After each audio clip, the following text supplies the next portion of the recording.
नमस्ते। आज हम सूर्य भेदन प्राणायाम करना सीखेंगे। इसे राइट नॉस्ट्रिल ब्रीदिंग भी कहते हैं, क्योंकि इसमें हम अपनी राइट नॉस्ट्रिल यानी कि दाईं नासिका से सांस अंदर लेते हैं और बाईं नासिका से सांस को बाहर छोड़ते हैं। हमारे शरीर में 72,000 नाड़ियाँ होती हैं, जिनमें से 3 नाड़ियाँ मुख्य होती हैं, मेन होती हैं, ईड़ा, पिंगला और सुषुम्ना। हमारी दाईं नासिका पिंगला नाड़ी को रिप्रेजेंट करती है, जो कि सूर्य का प्रतीक है।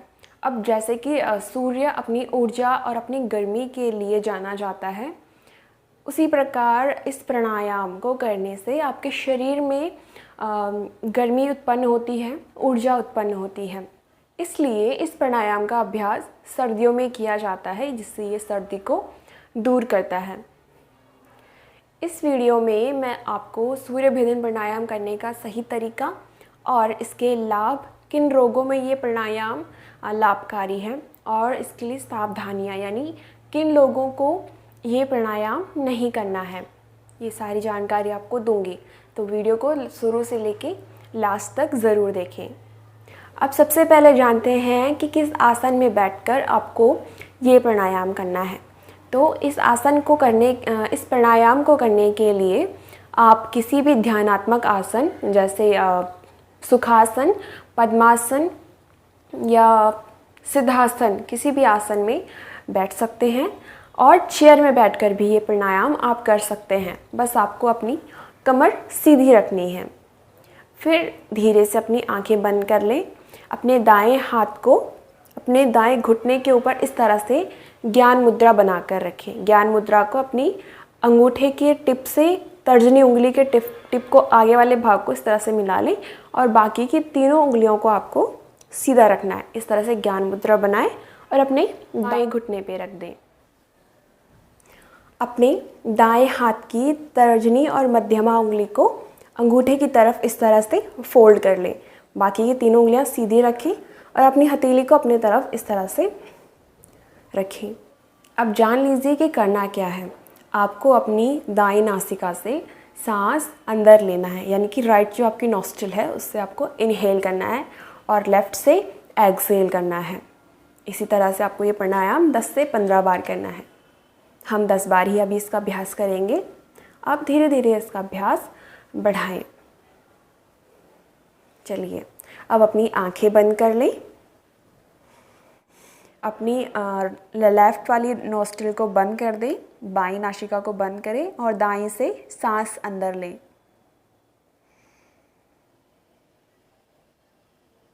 अपनी दाईं नासिका को बंद करें और बाईं नासिका से सांस बाहर छोड़ें।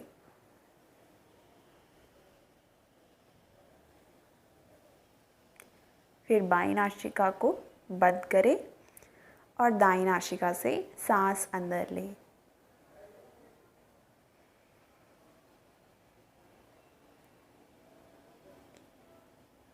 फिर अपनी बाईं नासिका से सांस बाहर छोड़ें।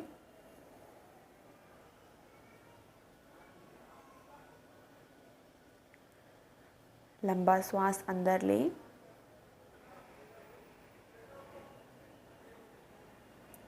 और लंबा ही श्वास बाहर निकालें।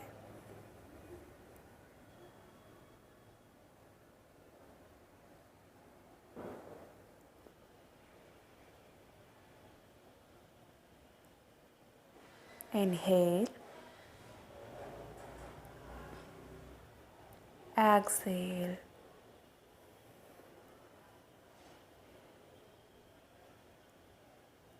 inhale,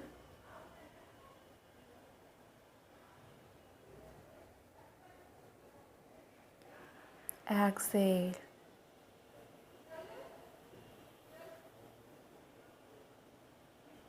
inhale,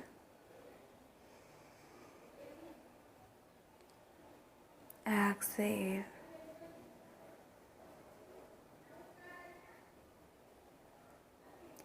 inhale,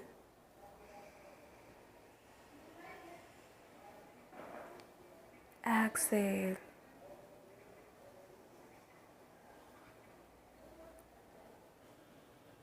inhale,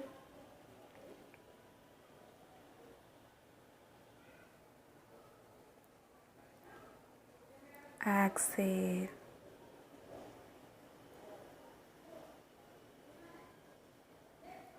inhale,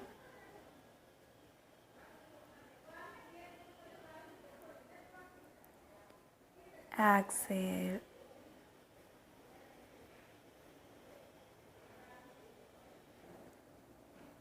last time करेंगे, इनहेल,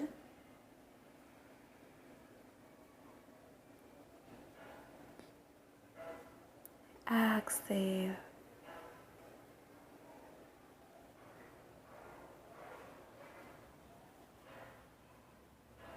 रिलीज। धीरे से अपनी आंखें खोलें। अब जानते हैं कि सूर्य भेदन प्राणायाम किन रोगों में लाभ देता है। सूर्य भेदन प्राणायाम खांसी, ज़ुकाम, अस्थमा, नज़ला, दमा और जितने भी कफ संबंधित दोष हैं उनको ठीक करने में ये प्राणायाम आपकी मदद करता है। साथ ही जिनको लो ब्लड प्रेशर की समस्या है उन्हें भी ये प्राणायाम ज़रूर करना चाहिए, क्योंकि सूर्यभेदी प्राणायाम आपके शरीर में गर्मी उत्पन्न करता है। इसलिए ठंडियों में भी आप इस प्राणायाम का अभ्यास कर सकते हैं ठंड को दूर करने के लिए। सूर्यभेदी प्राणायाम का अभ्यास करने से आपका खून साफ होता है और आपके शरीर में रेड ब्लड सेल्स की मात्रा और अधिक बनने लगती है। ये थे इस प्राणायाम के कुछ लाभ, जिससे आपको पता चल गया होगा कि आपको ये प्राणायाम क्यों करना है। आप जानते हैं इस प्राणायाम की कुछ सावधानियाँ, साथ ही किन रोगों में ये प्राणायाम नहीं करना चाहिए ये भी जानेंगे, क्योंकि इस प्राणायाम का अभ्यास करने से आपके शरीर का तापमान बढ़ जाता है। इसलिए जो भी हाई ब्लड प्रेशर के मरीज़ हैं, जिन्हें भी हाई ब्लड प्रेशर की समस्या है, उन्हें ये प्राणायाम नहीं करना चाहिए। साथ ही जिसे गुस्सा बहुत आता है, जिनमें एंगर बहुत ज़्यादा है, उन्हें भी इस प्राणायाम का अभ्यास नहीं करना चाहिए, क्योंकि फिर वो चीज़ें और ज़्यादा आपकी बढ़ती हैं। और गर्मियों में ये प्राणायाम नहीं करना चाहिए। इस प्राणायाम का अभ्यास आपको खाली पेट करना है और सांसों पर ज़्यादा ध्यान रखना है, क्योंकि कुछ लोग बहुत तेज़ सांसें लेती हैं, उनकी सांसें बहुत ज़्यादा बाहर सुनाई देती हैं।